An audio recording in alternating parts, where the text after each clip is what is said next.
Shapel, welcome to Podcastina. Yes.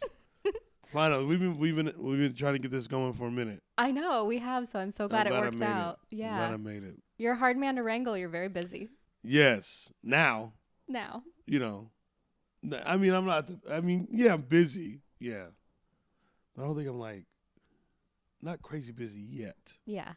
But I feel it coming. You're working your way up to it. Yeah. But I still, it is tough. What are you doing to mentally prepare for that? I don't know. I think I already did it. I think I've already been like prepared for this. I think just because like I'm someone that's like always journaling and shit and like reading, so which is like always keeps the mind fresh. So I'm always like, yeah, nothing ever really like. I'm never like stressed, like, oh shit, I gotta make this flight in. Like whatever. I love that. You have a good outlook on it. Yeah. You can't just fucking let the brain ramble when you're trying to do dope shit. Right? Yeah. I want to have fun with it. I don't want to hate it. That's how I always think about it. Like, I never want to hate this shit. I want to love it. I know. Go get him. Monty. Who is it, Monty? Interrupting you while you're giving some very insightful life advice. Hold on, bud. He caught something. He did. Caught some energy.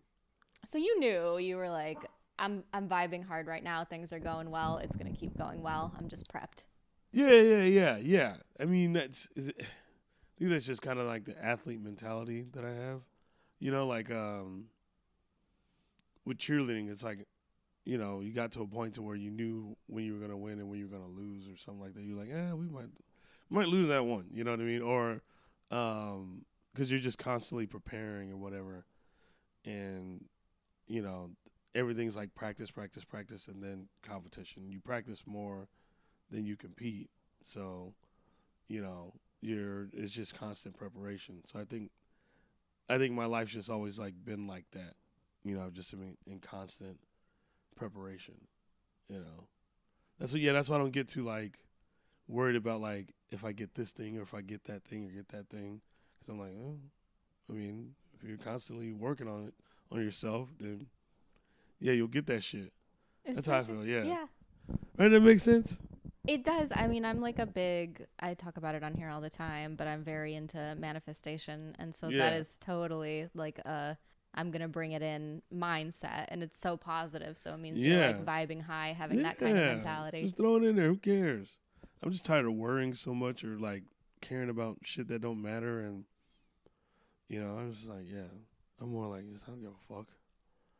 I literally don't give a fuck. Literally. I mean, it's been working, so why would you start now? Why would I start? Just being in like, especially in the world of comedy, this was like the same thing in the world of like cheerleading. Like it's like this weird community thing, but like you realize like through a lot of conversations with people, you realize, most of this shit don't matter. Most of these conversations and things things that people are like upset about and, don't have or this have or whatever, blah, blah. Like most of it don't even fucking matter. Everything and, everything's just perspective, if you will.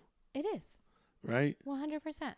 It's just fucking, just calm yourself, have fun with it and fucking live your goddamn life, Are you good at traveling now that you're traveling more? Yeah. Yeah, traveling doesn't weird me out either. Some people get like annoyed with it, but it's not. I don't know. It's just part of it. Mm-hmm. So I think like also it's like my first time like getting to like truly travel, because when I traveled for like cheerleading, like we were always on a schedule that it was just like involved cheer. We didn't get to see anything. We were just like always in like competition mode and shit like that. So we didn't get to see much, but like. Now that I get to see shit, I get to like, because I don't do anything till night. Mm-hmm. So now I just get to like explore the day and all that shit. So yeah, traveling is like chill to me. Yeah, I've never been like weird about it. I know some people get like, it bothers them a little bit. I think what you hear a lot is people get lonely when they're not taking advantage, and not every city has like things to go check out. True. Sometimes the club is like out in maybe a rural part or like one of those Yeah. kind of like the commercial plazas where it's like an outdoor mall and there's Yeah. not a lot to do. But What I found myself doing is like catching up with like people that I don't get to catch up with like when I'm home. oh, that's brilliant. So I just do that. You know, I go on walks. Like I occupy my time with like, especially in small towns or small rural areas. I try to just keep it like simplistic. You know, not trying to be like, man, I don't have this to do, whatever. But no, yeah, a lot of times I could just sit and chill and like be silent. You know, that's always fun, right? I think silence can be scary for people. So being able to have fun with it is huge. People don't like, a lot of people don't like silence. Mm-hmm. But I'm like, I don't need to talk much. You know, I could just chill. Even though that's what I fucking do for a living. But like, yeah, I think that's why I can just like chill because I don't need to like say much. People don't realize, you know, I'm like a introvert, extrovert. That's so funny. I say the same thing and that I oscillate between both. Yeah. Like I'm an extrovert depending on like, if it's people I know, I can be an extrovert. But like, introverted a lot, like with people I don't know. Like I could just be quiet the whole fucking time. When did you clock that you were like that? When I was younger, like whenever we did any type of group, like whenever I would go to like shows with friends, like you know punk shows, you know, and you see everybody in, like the punk scene and shit like that, and, you know, I was always kind of like, you know, kind of stood back a little bit. I was not that way at school. I was pretty, I was just loud and aggressive at school. And I think also at parties, that's when I was like, really, really noticed it. Because every party I would go to, I would just sit on the couch and stay there the whole time. It wasn't like a mingler or anything. I was just like, man, I just want to sit down. Do you think because your social battery just would drain? Yeah. Oh, yeah. Big time. For sure. For sure. It's just a lot. Mm-hmm. Like, I'm like, I don't like anything like that. I don't like parties and if I do go, man, I'm there for like, I'm like, you got 5 minutes of my time. Do you Irish exit? Yep. Yep. Loud and proud. Loud and proud. Or quiet and stealth. Yeah, quiet. Yeah, stealth like, but like, man, yeah. I don't know, because it's just like, it's like I already like these people. I already know that. Uh-huh. But I was like, now we're in this like big gathering. I'm like, I can't do it. I'm like, oh, let me just sit down. Can I just go home? You know, that's how I am. Can I just go home? Even though I'm not actually not at home that much. I'm like out and about. But yeah, because I can't work at home or do anything at home. Otherwise, I'm like, my bed's right there. You know what I mean? Or you don't write at home? No, never. Oh, where'd you go? My buddy has a studio, like podcast studio out in Sherman Oaks or whatever, and I just go and like he gave me like a little desk or whatever, and I just like do it there. Otherwise, if I'm at home, like there's just too many things. Like I don't even do laundry at home. Oh, can you and you don't? I can. I don't. Hate it. Hate it. Where do you do it? The laundromat. Yeah. Yep. Well, that makes sense because it's like, is it get an it done ADHD quicker. thing? Is it because if you start doing it at home, you're going to get distracted by something else that you'd prefer to do at home? Well, I hate walking in and outside of my house fucking 20 times. Yeah. Whereas, like, if I go to the laundromat, I literally get it all done right there. I know I got you, Monty. I got you, buddy. Don't worry. You're going to get all the attention while I'm here. I read this book that I think maybe you'd find fascinating, maybe not. I wonder if I read it. Quiet by Susan Cain? No, I haven't. Ooh, you got me. Yeah. It's Sometimes people try to give me books. I'm like, read it. I'm that way too. Already done it. Okay, good. Then we can do a whole little book club right here. Yeah, one we of my favorite things to do. We can. Are you into behavioral science books? That's I wonder if that is the style that I read. Well, I read like don't like to call them self-help because it's not like, I mean, I guess there's self-help if you wanted to say that, but it's more like, when I think of self-help, I think of like, you're crying in a corner and you need a book to uplift you or those something. books that are like, get up every day and, do your, fold your clothes and do your, make your bed. That's who it was. I think that too, and I don't label them self-help either. I will label them either behavioral science books if it's kind of about Monty. Yeah. If it's like more about why we do certain things, like human nature and behavioral science, and like I like that. Yeah, so those types of books, or like optimization books. Yeah. So they're not self-help because I think self-help kind of feels like condescending or something if you're picking up a self-help book, like oh, I can't get over this breakup, or I can't get my shit together, get a job, whatever. That feels like self-help is how do I quit smoking, or how do I stop eating junk food. That feels very self-help category to me, versus when I say behavioral science, it's like evolutionary biology books that explain that, oh, our fear of public speaking is because in tribal days you would get cast out of I like that kind of stuff, when right? it gets back to like the origin of us, like it goes further back. Yeah, so I think you would like Quiet by Susan Cain because it is about what we were just talking about, being introverted versus being extroverted, and it taught me a lot of things that I had like misconceptions about, but then it also validated things for me as far as how I deal with people that are either really introverted or really extroverted. For sure. I kind of had a hunch always that I was somewhat repelled by super extroverted people, and I'm like, what is that? Why do I not do well with like really big personalities? And she kind of confirmed within that book that she was like, oh, those types of people have like a really fucked up balance with how they get their dopamine. Like it takes so much more for them to have a dopaminergic reaction. Yeah. So they're more willing to like cheat and lie and do like these obnoxious behaviors because they don't get a hit otherwise. I never knew that. Yeah. I think you'd like it. Yeah, I would. I want to hear about some of these books you like then. Wow. One of my favorites, I'm gonna have so many. What's like, there's one called The Courage to Be Disliked. I've read that. You like that one? Mm-hmm. It's a cool one, huh? I like the way that's written. Yeah, me too. This book called Anger by Thich Nhat Hanh. Mm-hmm. What's another one? I love Thich Nhat Hanh, but I haven't read Anger. Anger's good.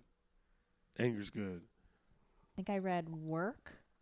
I think everyone should read Anger because like everyone thinks it's like you have to have anger issues to read it, but nuh-uh. It breaks down a lot, you know. Like we all have this like thing with like relationships and stuff like that, you know, whether it be like parent to, you know, son or daughter, you know, friend to friend, or, you know, significant others. And we all have these tiffs and these issues at times. And there's this part in that book, Anger, where it talks about, I think it was a son and a father that just could not, you know, get along or whatever. They just get it. And they and I think one of them went to a therapist or something like that. And he said, you know, why don't you take this approach? So it's like, hey, why don't you just go to that person and say, I need you to make us better. Ooh. You know, like just asking to have your needs met. What's that like? Yeah, just like I need you, you know, to make us better. Like I need you with me on this. I need you. You know what I mean? This is the only way we can make this better. And it brings another person down when you're like, oh shit, like, wow, you're in need of me to like, yeah, whoa. You know, you kind of forget about all that shit that's making you kind of, it's like, oh, this is how we move forward. You know what I mean? Because you can always have the tips, but what do you do to move forward? Mm-hmm. You know, which is like what I'm always like about. Like, okay, I'm like, okay, That's the issue. We understand what the issue is, but what do we do now? Like, where does it go? It's so simple that I wouldn't have thought of it. So simple. So simple. And yet, why is it so hard to ask people to help us meet our needs? Ego. Yeah. Which brings me to my next favorite book, Ego is the Enemy. Oh, Ryan Holiday. Yep. I read it. Yeah. It's a good one too, huh? It is. Yeah. He's got some good ones. He does. Obstacle is the Way. Courage is Calling. What's another one I read by him? I think I've read like 4 of his books. Well, I know he did the he like rewrote a more simplified version of like a Marcus Aurelius book. Yeah. That. Did he do the Daily Stoic? I think so. Okay. Yeah, because I first came to know about him because of TikTok. Like during the pandemic, his Oh, stuff really? started coming up for me, and I was like, a lot of those dudes were popping off. But I started reading the Stoicism stuff like, damn, when did I start doing that? Like 2018 is when I got into it. Ahead of the curve. Yeah, it was like 2018. My ex had got me into it. She was just like, she goes, a lot of these things like this is like you, and I was like, for real? And I started reading it. I was like, what? I do be thinking that. You know what I mean? Yeah. I was like, wow, it's beautiful. You know, one of my favorite things she's ever showed me was that because it's just like it helps me walk through life a lot smoother. Mm-hmm. You know what I mean? And you know, it also helps me not just simply not give a fuck. Mm-hmm. Pretty much, you know, like in a very like easy way.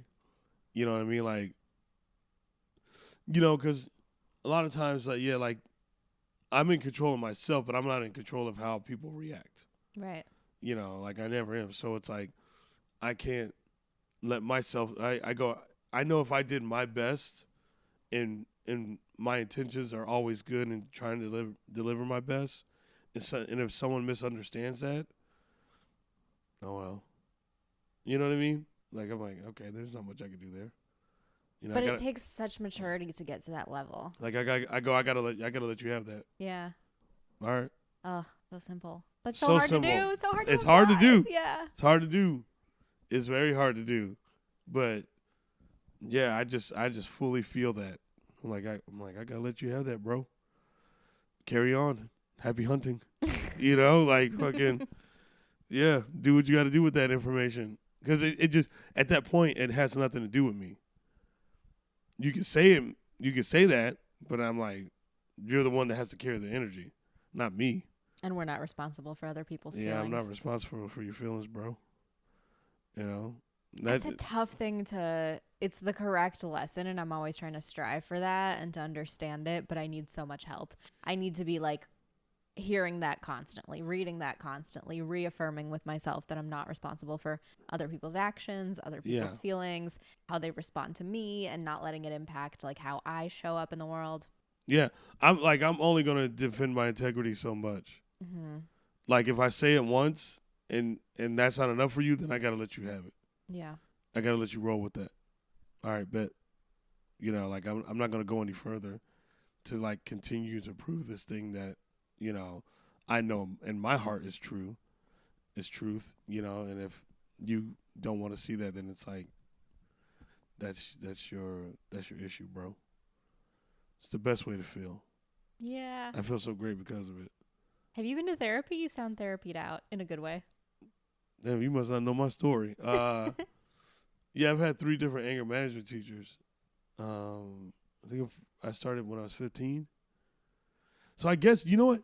Someone said this the other day. Who was it? A friend of mine. Not the other day. I only say the other day because it feels like it was the other day, but it was a while ago. Gosh, they said something about how emotionally in tune I am. You really are. They said it in such a unique. It was Opie actually. I love they said Opie. it in such a unique way that I was like, oh, I never heard it like that. Mm-hmm. I forget that I just been at this kind of like thing since I was 15. Mm-hmm. So it kind of like I hit this like all like way earlier. You know, so it's normalized for you to be it's normalized for in a me. good EQ. Yeah. Like the whole journaling and all that shit was like people are just figuring that out. People are just figuring it out, but like I I didn't realize like that I just been like doing it forever. 3 different anger management teachers. Yeah, first one is at 15. The other 2 were like, when did I stop going to anger management? I think at 22 or 23. My third anger management teacher is the one that recommended the courage to be disliked. Oh, incredible. Yes. And I don't know what, I don't even know why he gave me that, but like, but when he did, I was just like, yep. Like everything he was saying is just like, fuck. And he says it in the most simple way. Mm-hmm. I remember one time, one of my favorite ones, it was, this was back in college when I was in his, when we were sitting there talking in his office. And I said, my self-esteem is low because of the way my stepdad treated me, right? I said that. And he laughed. He goes, I go, what? He goes, you said self-esteem. It's yours. Oh. What are you talking about? What does that have to do with him? I go, damn. I go, you're right. There's nothing. He goes, it's always been yours. You gonna let him have it? He can't have it. Right? Yeah. No one can. No one expects like a counselor to drop bars like that, though, No. That's why I think a lot of them are ass. Because there's some people that I'm like, bro, you still suck. I'm like, what? And I think a lot of times people, he was so damn good. His name's Chip. Shout out my dude Chip. He's like, he just says like, I don't know. It's just like with the quickness and so simple. Everything is simple. It's all simplistic. Mm-hmm. We just overthink it. You know what I mean? It's like we said, self-esteem is yours. You're like, duh. It's such a duh type of thing. Yeah. That's like easier than fucking basic math. You know what I mean? Like it's crazy. It's so crazy. But yeah, I love all the shit that he would just like teach me.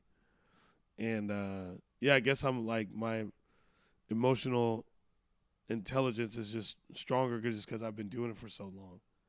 You know what I mean? Like, it's hard to get me. You know what I mean? Also, my favorite thing to do? When people have this like aggressive tone with me is just go, right on. Ooh. It's my favorite thing to do. Right on. I bet that's like triggering for people that don't have their shit together. Yeah. Because the whole time I know this, I'm like, this has nothing to do with me. Yeah. But I'll let you speak. Let it all out. Go for it. There I go. All right. There you go. It's my favorite thing. I do it to hecklers too. Yeah. Yeah, I just go, all right. Try it next time. I will. I try to just spin it in a way to like make sure the audience is on my side. Yeah. But a lot of times I think it's harder to get like heckled online almost because that's when I'm like tempted to go to anger and fight back on people and like one up them. And I'm really trying to work on that now. Yeah. It's hard. Replying. Yeah. It's rare that I like reply to like hate, but if I do, I'll just do it in a goofy way. But also I'm like, I go, what like, I don't even want to go, what are you doing with your life? Because I'm like, right. that. Yeah. I'm just like, bro, I'm fine. Yeah, you can say it. Mm-hmm. Sometimes I'll just go, fair. Fair is good. I fair. might steal that, yeah. Yeah, just take it. Fair. All right. Sounds good, bro. Yeah, because you don't have to give people much, especially with stuff like that. It's like, what do you want me? How do you want me to elevate this conversation? I can't. Yeah. Because I don't care about it. It doesn't mean anything. It's of no value. Mm-hmm. It's literally of no value. So it's like, okay. But that takes, like, again, a level of emotional intelligence to be like, this has no value. Cause it's easy and I'm not saying I'm 100% perfect. I probably had some moments. I mean, the anger is still there, you know. It's okay. But I'm just better about it now, you know. Are there any weird, like, little remedial things that piss you off?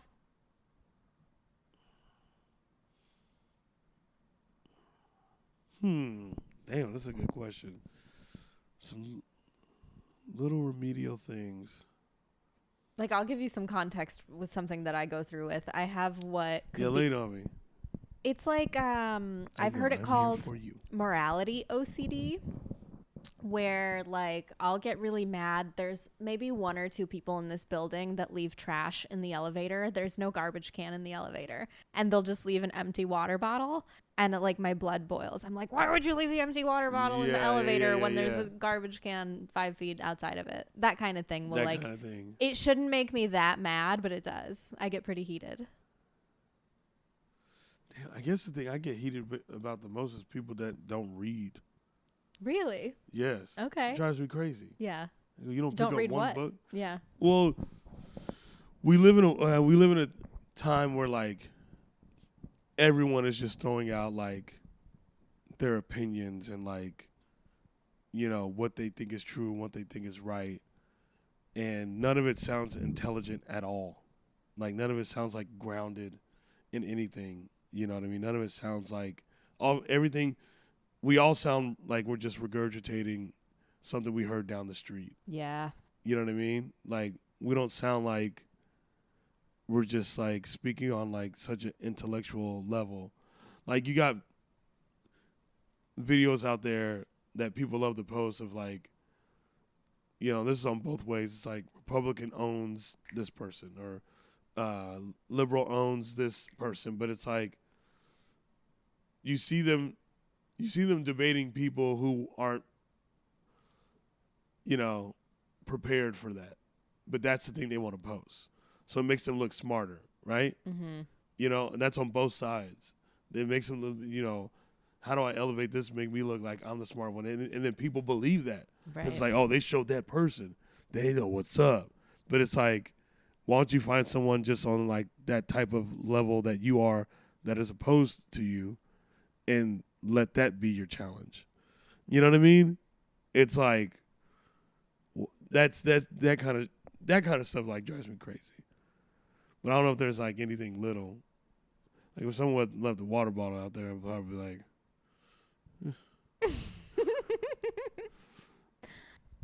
yeah, I wish I could get to that. I think it's almost like the reverse for me. Not that stuff doesn't piss me off when people just cherry pick evidence that supports their cognitive bias. Yeah. But I think I kind of know that that's what people are doing, where they're trying to. It's just so easy now because our algorithm feeds us what we already believe. They're not seeing the content that's on the other side. That's like an equal level of intelligence, but from the flip side of the argument, it's not being fed to them. I know, because you know, I do get asked like what does make you mad like lately? Because it used to be just like I snap at anything, but I think it's stuff like that I'm like, all right, this is like repetitive, you know, and it just keeps going and going and going. And like I said, everyone just sounds regurgitated. Like no one sounds like intelligent, but they think they are because, you know, the people that follow them will be like, yep, that person's right. I follow this person. I like them, so they're right. You know what I mean? Totally. So, that world has hyped us up a lot. It really has, and I wanted to see, like, what's your take on how involved comedians have become in politics? Like, do you think that it's our business to be involved in it, or what? I think we're meant to be rascals.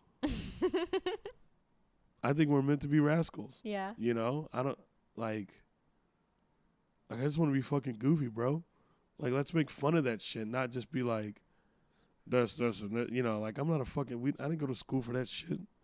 You know, some people may have had a minor in poli-sci, but fucking, I didn't. I fucking dropped out, bro. You know, and like, I don't know, like, I don't want to be this comedian that is supposed to be on the forefront of like speaking on matters like that. You know, it's like I can feel what I feel, and and what matters to me the most is how I feel, and I want to care for people as much as I fucking can, without overdoing myself. But I think it's a lot to put on stand-up comedians is fucking, like I said, we're just fucking rascals. I just want to be a fucking goofball. I just want to be silly and shit. I don't want to be super in depth with this but I'm not saying I wouldn't take an in-depth idea and make it Rascal.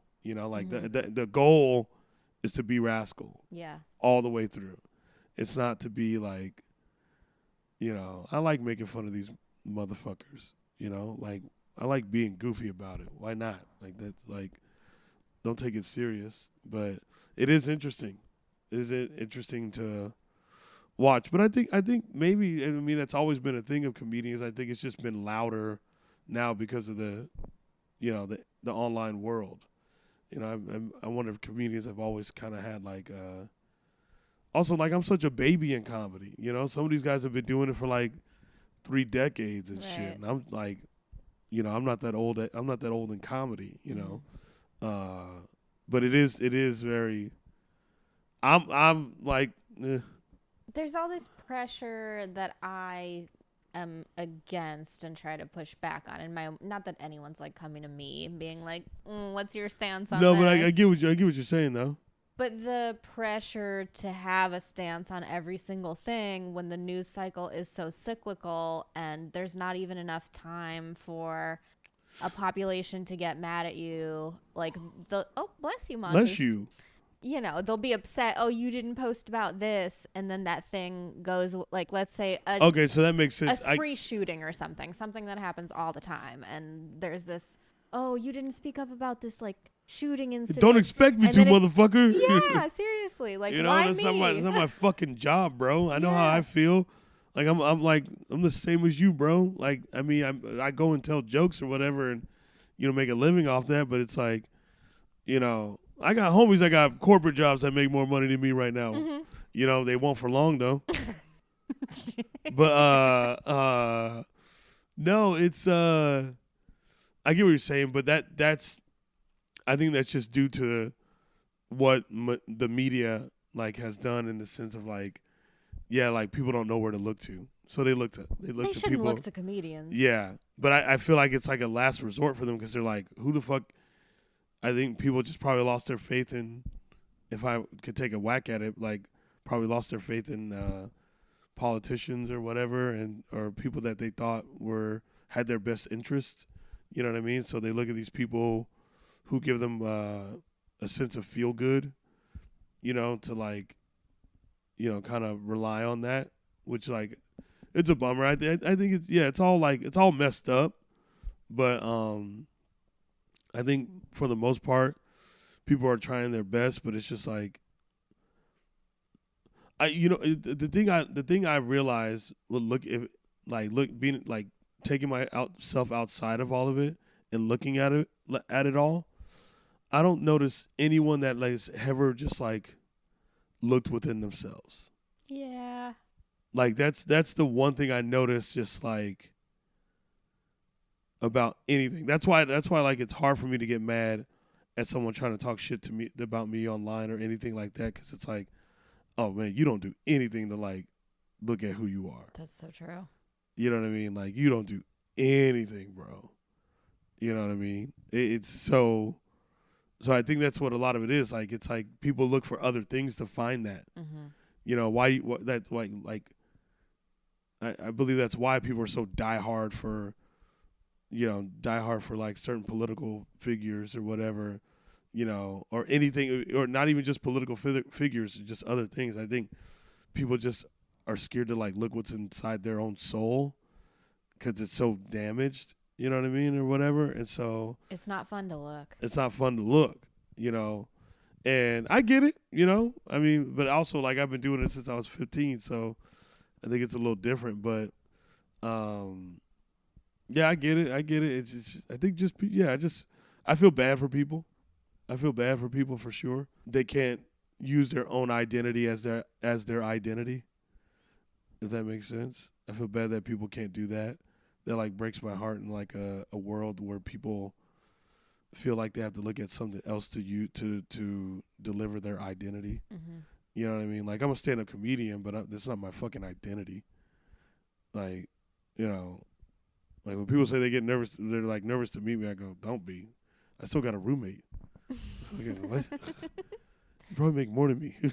Someone said that? I was nervous to meet you? Yeah, I get it. I get it from time to time, you know. After shows? Yeah, after shows and stuff like that. Like, oh, shit, I can't believe I'm meeting you. I'm like, well, yeah, I'm right here. Ain't nothing That's to so it, bro. wholesome. Yeah, I'm like, bro, listen, my Jeep ain't paid off yet, bro. Oh, can we talk about you reversing into the parking spot? Yeah, we can talk about it. Yeah. Do you always reverse into parking Always. Talented man I am. Yeah. Yeah, I'm a Valley alumni. Oh, are you really? Yeah. Okay. Valley, Is that why? 6 years. Yeah. Yeah, because in Valley we have to reverse. Oh. And, So you're like, this is the proper way to park now. yep. It's just easier to get out. Never have to worry about like backing up, like you know, on the way out. It's just easier to like, whoop. This is like a heated debate. Why people get banned or wait, what happened? What? Whenever you're in a parking lot and you're waiting for someone to back into a spot, there's like a heated debate of whether people should back into spots or not, whether it actually saves There time. is? Oh, I didn't even know that. Yeah. Well, valet taught me to be fast, so you have to be quick with it. So you just look. Nice. You know, so you know, you'll never have to really wait on me, people. I got this. You're in good hands. You know, and also shut the fuck up and be patient. The fuck? Oh no, they're taking forever in a fucking park. Bro, read a book. Look within your soul. Maybe you wouldn't be so fucking mad about someone taking time to back into a spot. You know what? I'm gonna fight these people. I found the thing. You found the thing. Oh, there's another thing I get mad at. Yeah. Whenever I'm on a hike, I don't like people walking behind me. Okay. Where does that come crazy. from? Drives me fucking crazy because it's like, bitch, if I fall. Are you worried about falling? I mean, shit, I might trip. Yeah. But it's just like, and it also like, I like it's like, are you listening to my conversation? You in my shit right now? You know what I mean? So I get mad. I'll stop and I'll wait and I'll let them fucking pass on because it drives me crazy. What's the appropriate distance that they can follow at? Far away. Far away. Don't even be behind me 10 feet, 12 feet, 20 feet. I do that in the car. What? I get mad. Here's what I do if people are tailgating me too badly. I wait till I'm going fast, and then I hit my windshield wiper fluid so it hits them. Ooh, okay. You got a little James Bond, clever move there. Yeah. People are riding my tail. I go, stay back there. All right, bro. I always feel weird. I can't do that. Like I can't. I would feel weird just like riding someone's tailgate. Yeah. Like that would feel weird to me. Like I'm like, what am I doing? Just being so aggressive to this person. Also, I'm like, the thing that's funny about it, a lot of times, other lanes are open. Yeah. Right. You know, because think about it. Obviously, someone's riding your tailgate if it's all traffic. Mm-hmm. If everybody like we're all in traffic, that's that makes when sense. I do it. You know what I mean? Like we have no choice. Yeah. We're all in traffic. We're all stuck, right? But most of the time, when someone's riding to your tail, there's not a lot of traffic going on. Mm-hmm. So it's like switch a lane. Yeah. You know what I mean? I'll fight them too. I'll fight them. I'll beat those motherfuckers' asses. I found it. Yeah, you find it. Yeah, ask a few more questions. You might find more, huh? Well, we could switch gears because I want to talk music with you. Oh, yeah. I saw you went to London and saw Oasis. How was that?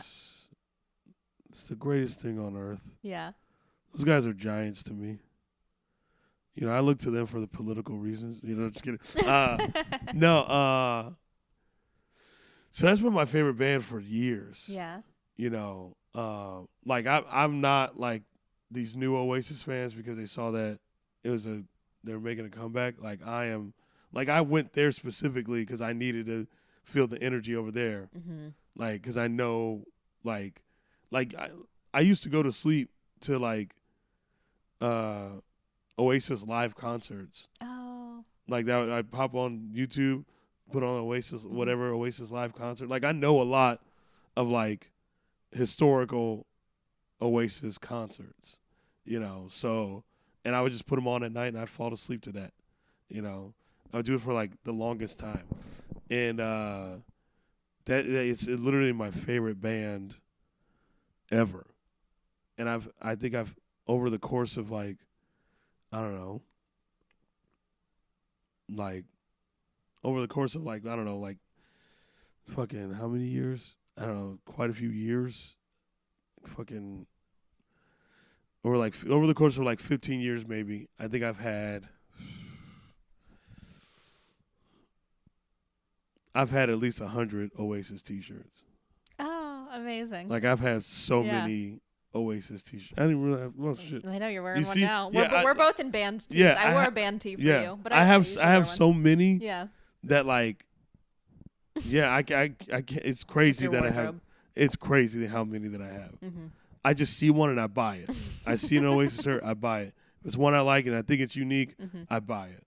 This one's old. This one's That's a cool one because it doesn't look like a band tee at all. No, it's some bootleg. Somebody made this, but I don't even know how. It almost looks like a gas station shirt or something. Not in a bad way, just the logo. I wonder when did I get this? This has to be probably like 5 years old. Yeah. Something like that. But yeah, I love that fucking band. I went to see them. I went and saw them in Manchester and London. Manchester's where they're from, so I needed, like, that's the one I wanted. Yeah. And then you ready to hear how I got the Manchester ticket? Please. So I did Craig's podcast, and this fan, or Craig posted a clip from the pod, and we collabed on it. And then this fan in the comments was like, "Hey, Shapel, I got a extra ticket for Manchester if you want it." Right? And then I was like, I trust this person. Mm-hmm. Then I was just like, fuck it, I'm writing them. So I fucking, and when I told one of my friends that, he goes, "Oh, I know how to get you in a van." He was like, "Damn, just fucking, I got an Oasis ticket. Yeah. Come on, it's right over here. Get in, yeah." I definitely get in that van. But yeah, so so I messaged him. I was like, "Hey man, you serious about that ticket?" He goes, "Yeah, I have a ticket from Manchester, July 19th. And I was like, I go, "How much, bro?" He goes, "You're the reason why I listened to Oasis, bro. You're the reason why I became a fan of this band." Wow. He goes, "It's free." And I was like, "Bro, I will pull the plug on a ticket to Manchester right now." And then he goes, "Yeah, it's free." And so literally, yeah, I pulled the plug. I didn't meet the guy until I got to the gate. Wow. The trust in humanity. The trust in humanity. Played out. It worked out. It worked out. That was my first time meeting the guy. Was right at the gate. Was he cool? He was dope. We had the time of our life. Ah, that's so great. We had the time of our life. It was so much fun. Just meeting this random dude that just met. Right there. Kismet. So what does that mean again? Is that like energy? It's like just positivity? A fun word for a universal coincidence. Right? Something like I guess synchronicity. Yeah. Like, not ironic, but fateful. Yeah, the shit aligned. Mm-hmm. Yeah. It for sure aligned. It was literally kind of crazy how that happened. Like just straight up, right there. Did the concert live up to your expectations? Did it? I was crying. Oh, I was crying. I'm telling you, I'm I'm not saying I'm the biggest fan or whatever. I'm a fucking huge fan though. You know, that is number one for me. Number one band right there, that band. That's so cool. Like crazy. Like I fucking goddamn my your background. Yeah, my it's been my background forever. It's been my background That's forever. So great. I've always had an Oasis background. Yeah. Always. I love if I love something that deeply or just coming across people that love anything that deeply, it's so wholesome and energizing and it's so just like appreciative of life that you can have a thing that you're like, this brings me joy no matter what. It can pull you out of a darkness or enhance like a light moment. Like it just across all things, you're like, no, I just love this. And when people ask me why, I go, what's it got to do with you? Yeah. Why you need to know why? You like something a lot, bro? You know what I'm saying? Like, it's like, I love that shit. I mean, it's like, you know, it's just a band that I like, and I love music, and it's like, if there's a type of band that I think is like a band that just like has everything that makes me feel literally every emotion, it is that band. That's Sleep Token for me. Yeah. Do you know them? No, that sounds familiar though. Sleep Token, that's they've gotten huge lately. Yeah. They're British too. Yes, they are. What part? Do you know what part? I don't. You don't know what part? Okay. I'm all about regions. They're kind of secretive. It's their thing. They wear masks. Like, you don't know their names. Yeah, they yeah, have special names. So I don't know if it's like public where they're from, but I think they try to keep it like hush hush. Yeah. So I feel like otherwise I would know. That's awesome because Slipknot used to be that when Slipknot first came out, no one knew what they looked like or anything. You just heard the craziest band on earth. I'm a big Slipknot geek too. Yeah. But yeah, the band that makes me feel every single emotion is that band. And it was so cool. And I remember I was crying. All these Brits were just like hugging me. They're like, this is for you, lad. This is for you. Enjoy it. You made it. You made it here. They're so the best fans ever. Yeah, I bet. Everybody was so sweet to each other. So loving. Like, I've never been a part of, like, in a group that massive of so loving. And literally, Oasis played for 2 hours. I think it was. I think it was 2 hours. Yeah, 2 hours. Every single, like, song was sang so loud. Yeah. Every single song. That's the best. I've never seen that in my life. I've never been part of anything that, like, that level of fandom. That was crazy. That was crazy, crazy, crazy. I think it was 80,000 people, both shows that I went to. Dang. Everybody screaming, bouncing. So fun. It was like, that was quite an experience. Both shows I went to, I made sure I peed right when I got there. I was like, don't drink a lot of crazy water. Hydrate before you get there. All that stuff. Veteran concert attendee. Yep. I know what I'm doing. I know what I'm doing. It was just like, oh, it was beautiful. That, like, it was just, and no spot was a bad spot in any of those venues. No spot was a bad spot. Every spot was a great spot. Because you just, like, I got Oasis tattoo right there. Oh, that's so cool. Yeah, I got Live Forever right there. I love that. I know. I'm a big fucking fan. Ain't that right? Do you go to concerts alone a lot? Yeah. I'm going to concerts alone. Like not now. Now I go with a lot of friends or whatever. Because we just see a show with like a lot of my friends out here. We all like a lot of the same shit. But like back home, I would go a lot. Back home all the time. All the time I was at shows by myself. Literally all the fucking time. Yeah. I just started going alone recently because I kind of had the opposite experience where when I was back home, I had friends who liked the same type of music. Where's home again? Cleveland. Cleveland. That's yeah. right. And out here, I don't. So out here, I can't even really invite people. So I just go by myself. Yeah. But I make friends while I'm there. You do? Yeah. You know, I always say this. I even say this on stage too. You know, I always go, man. You know, one cool thing is that like none of us know each other's views. We don't know our religious views, political views, or anything like that. But we literally all agreed to have a good time right here, right now. So it's like, I'm like, it can happen. Yeah. And it does happen. Like, it's happening, like, as we speak. And, like, that's what happens when you go into these concerts. You don't know who. We just know we all agree on, like, we like this sound. Mm-hmm. You know what I mean? We like the sound that these artists are delivering to us, you know, and that's, like, the cool thing about it. That's I why love live that. performance is so important, because Yeah. it's concerts and stand-up shows are like that. Yeah. Sporting events are like that. It's like, oh, we're all here because we like these teams and we like Yeah. basketball. We're all here because we want to see Hamilton, whatever it Yeah. is. Like, I love that. One of my favorite things is like I feel like I have a kind of a universal audience, because I think just because there's like so many different layers to like who I am, and so I get all types of people that just show up.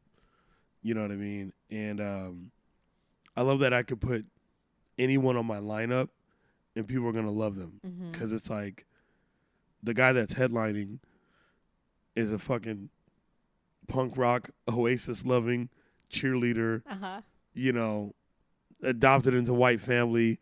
That father is a gangster. Blah blah. You know, like there's so many different things to my life to where like it just pulls all these people in.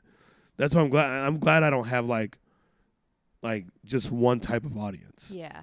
It makes me very fucking happy not to have one type of audience. It makes me very happy that you exist and are succeeding in this space, because I feel like you're a good example of like anti-niche, where it's like those things, while those are all kinds of their own niches, for sure, you can have all these different pillars. Like I try to think about what my pillars are, and they're things that don't necessarily like, I'm really enthusiastic about reading behavioral science books. Yeah. I'm really enthusiastic about like wellness and gym stuff. Yeah. But I also love like metal and hardcore music and Pomeranians. And yeah, exactly. Like, none of it really aligns, but it's all so important to me. Yeah, like I love all, you know.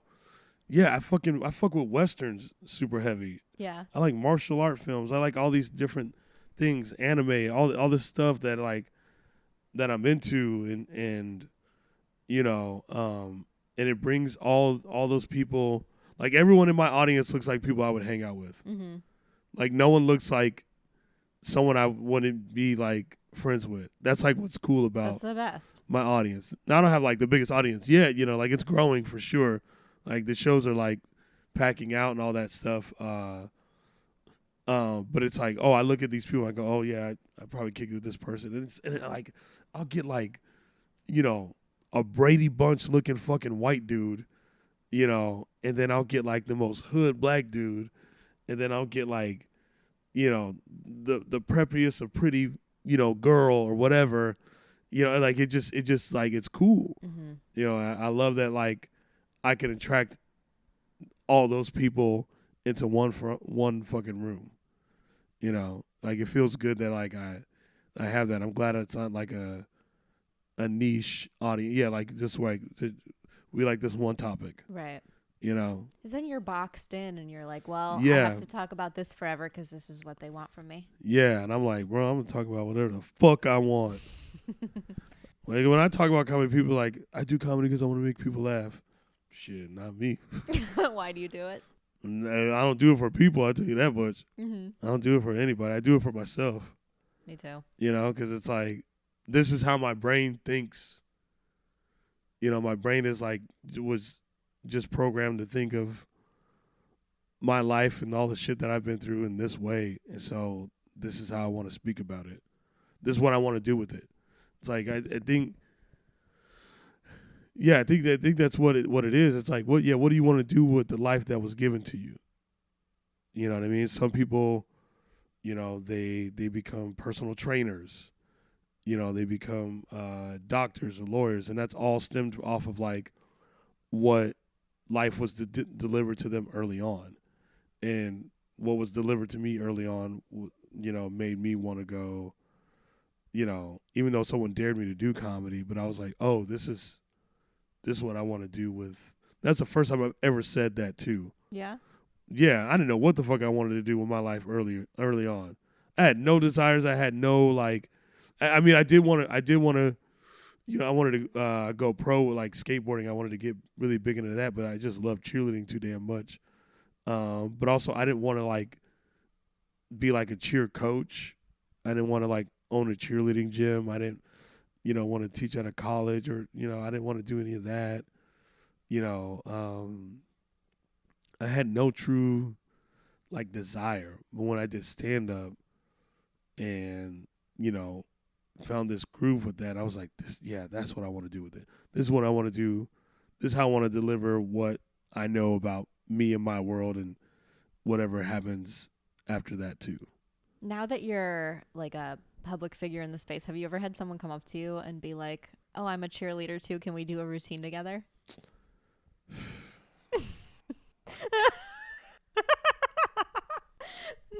I feel like I just asked a good question.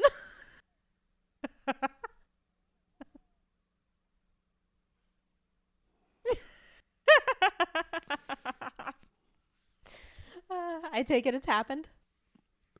Yeah. Care to elaborate? Whenever people ask me that shit, I go, do I look like I want to fucking cheer right now? There's a reason why I haven't done it in fucking, I don't know, how long has it been? 13 years since I cheered. There's a reason why I haven't done it. Because I don't want to fucking do it. I hate when people ask me to do that shit. Like, what? You act like I just, like, what? Because it's like a unique thing to you that somebody would come up and be like, I'm a yeah, and there's Can like, cheerleading is like so much, there's so much to it. Like, first of all, and people like, I'm like, I don't know your skill. I don't know who you are. You know, I don't know. We want to throw you in the air. What? I don't know how good you are. I know how good I am. World champ. But I don't know how good that person is. Yeah. You know, just, what? I'm just like, yeah, whenever people ask me about cheer, like in certain ways, when people are like, yeah, do a cheer. Eat a dick. Fuck out of here. What you talking about, do a cheer? Eat a dick. Fuck. Ooh. I'll tell you a story off the pod because I don't want to. Yeah, please. I don't want to tell this one on the pod, but there was a recent situation that pissed me off, but I'll save it. Yeah, save it for after.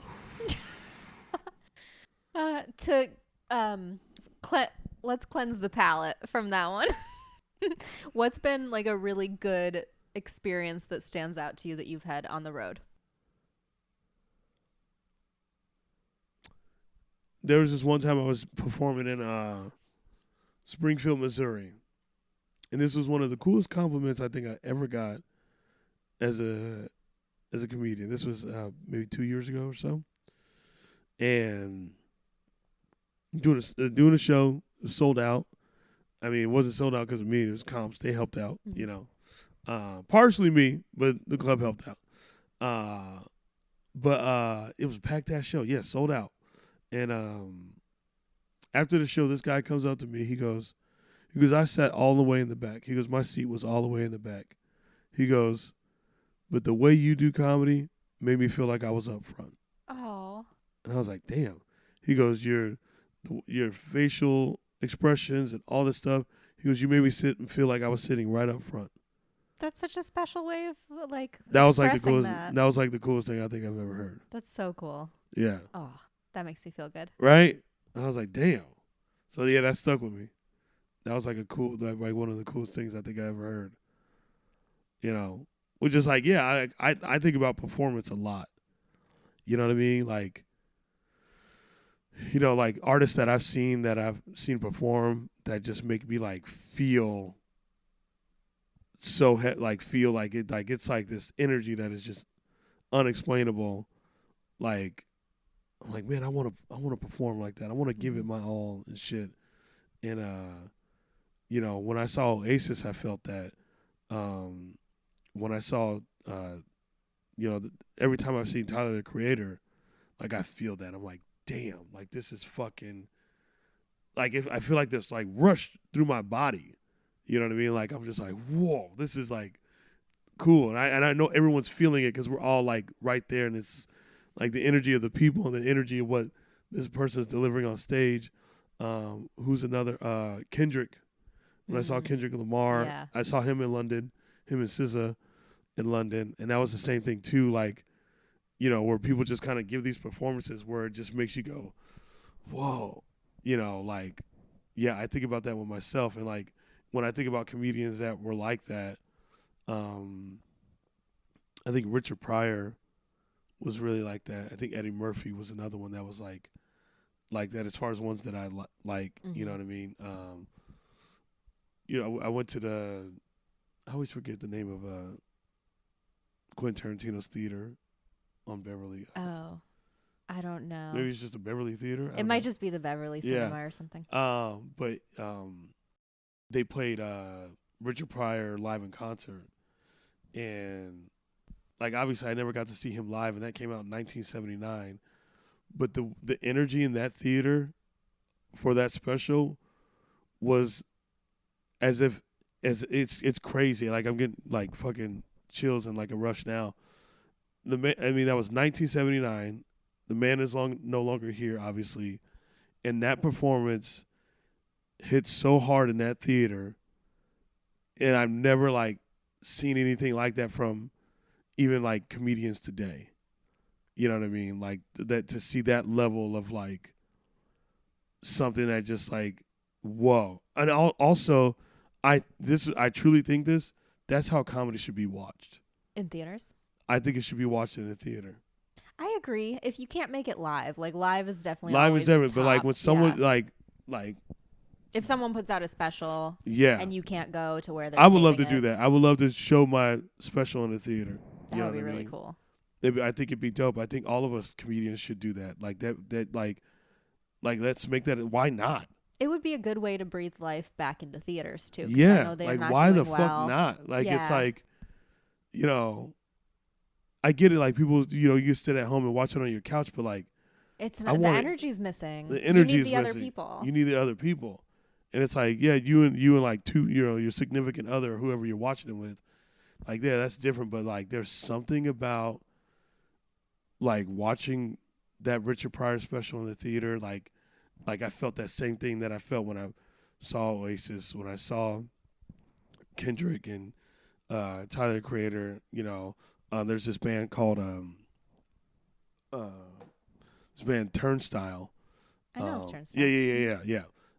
They put on they're another band that like puts on these performances that like just make you fucking, the energy is just unexplainable. It's just fucking unexplainable, and like I want to be able to like create that feeling. God, I love performance. I mean, I was a fucking cheerleader for 12 years. So, I love performing.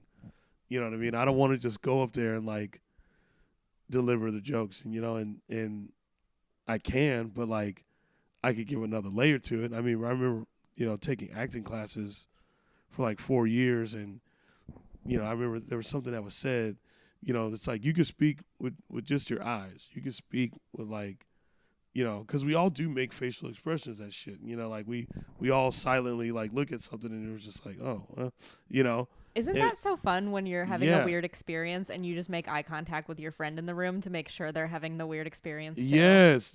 And so it's like, that's what like, and I took that in. I was like, I can apply that to these jokes and like this feeling, like it's like those looks are a feeling, and everyone knows what the feeling is. Yeah.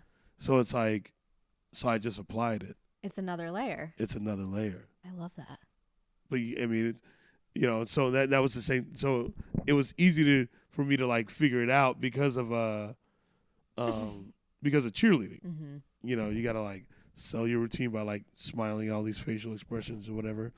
And I was like, so that, then a comedian that was, that I did, like Richard Pryor was just phenomenal at it. Eddie Murphy, another one, like with the face, and then I took some of my favorite actors like Val Kilmer, and the way I would watch him, do performance, he could just the look, just a look, just fucking.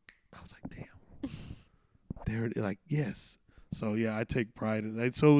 So going back to what that gentleman said, it made me like really happy to like hear something like that, because it was something that I like want to like carry. It feels so good to be complimented on something where you're like, this is what my soul path feels like it is. Yes. And somebody recognizes it in you. Yeah, because it's like, that was so funny. Cool. Yeah. Like, great, not Yeah, exactly yeah, an yeah, original yeah. comment, but Yeah. to be like, oh, I was sitting in the back and I felt like you made me feel seen Yeah. and pulled into the Yeah. experience. It's just like giving someone $1. You know what I mean? Like, totally. yeah, cool, hell yeah. Appreciate it. Thanks, you know. But hearing that guy say that, I was just like, oh. Never really heard. There was something else. Oh, some guy left on my Don't Tell special. He said he wrote this long thing, but the thing I remember the most that he wrote, he goes he said his humanity is beautiful. Oh. And I was like, damn, I don't know how he got that. I mean, deep. You know, he said his humanity is beautiful. I was like, oh wow, damn. Some people are so good at compliments. It makes me wish I was better at compliments. Well, I mean, yeah, I had like quite a few. Like, I mean, most of the stuff that I talk about is like my life. You know, I'm just being very honest with like myself, and I just want to deliver that consistently. You know, I just want to be able to like just be fucking honest about how the fuck I feel, and whether someone likes it or not, at least I know I was fucking honest. You know.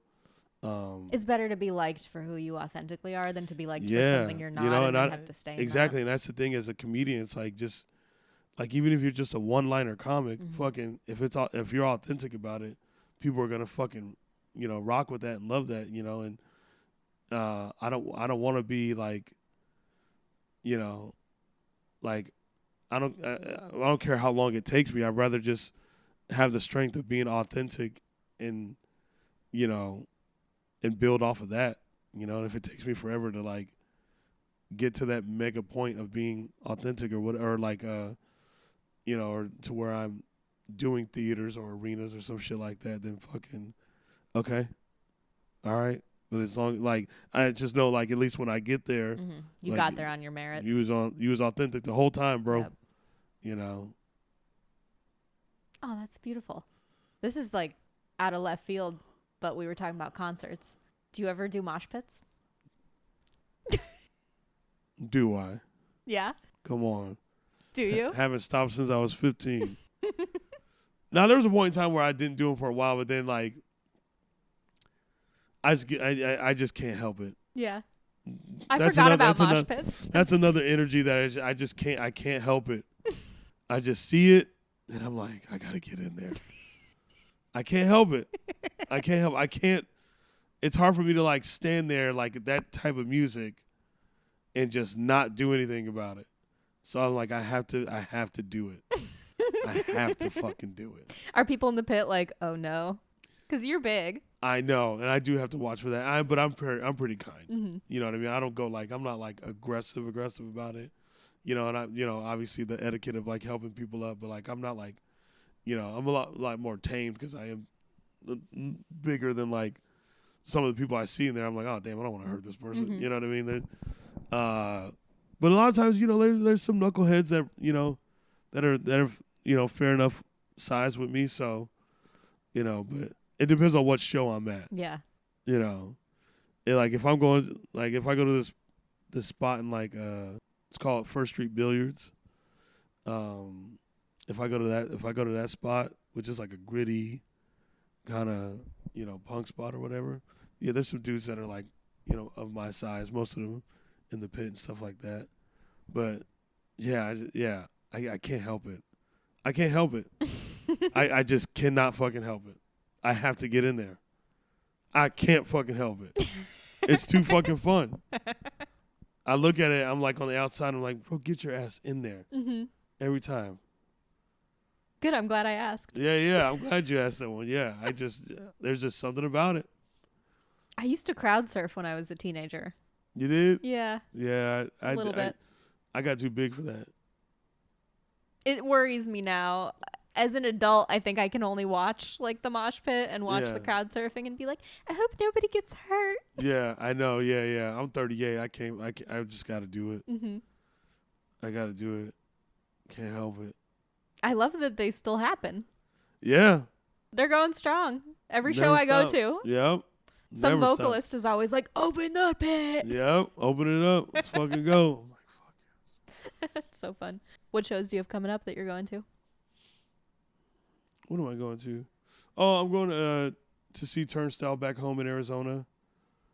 And then another band that I really like.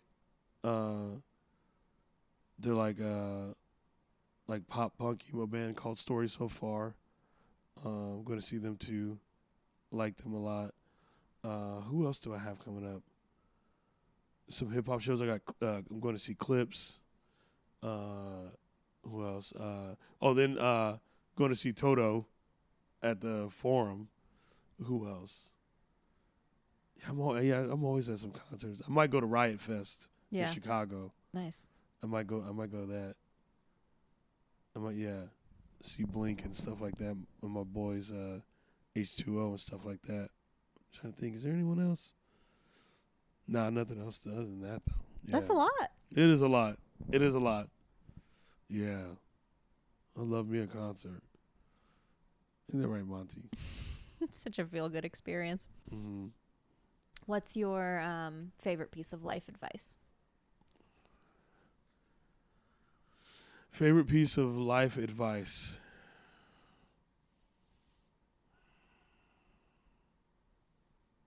Oh, easy. Look within. Oh, yeah. So easy. Two words. Easy, yeah. Wow. Yeah. I never want. And the reason being why I love that one so much is because I never want to ever blame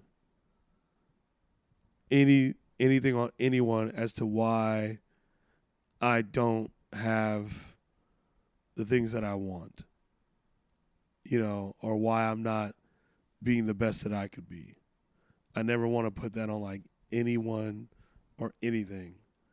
I'd rather put that all on me, even if you're in some like not the best friendship, not the best relationship, you could literally go, well, there is a part that I am doing to myself. You know what I mean? Like there is something in here that I am doing to myself. So it's like, what is it about me that is making me stay in this? You know what I mean? What is it about me that's making me continue to be here? And so, in order to do that, you got to look within. Beautifully put. Yeah.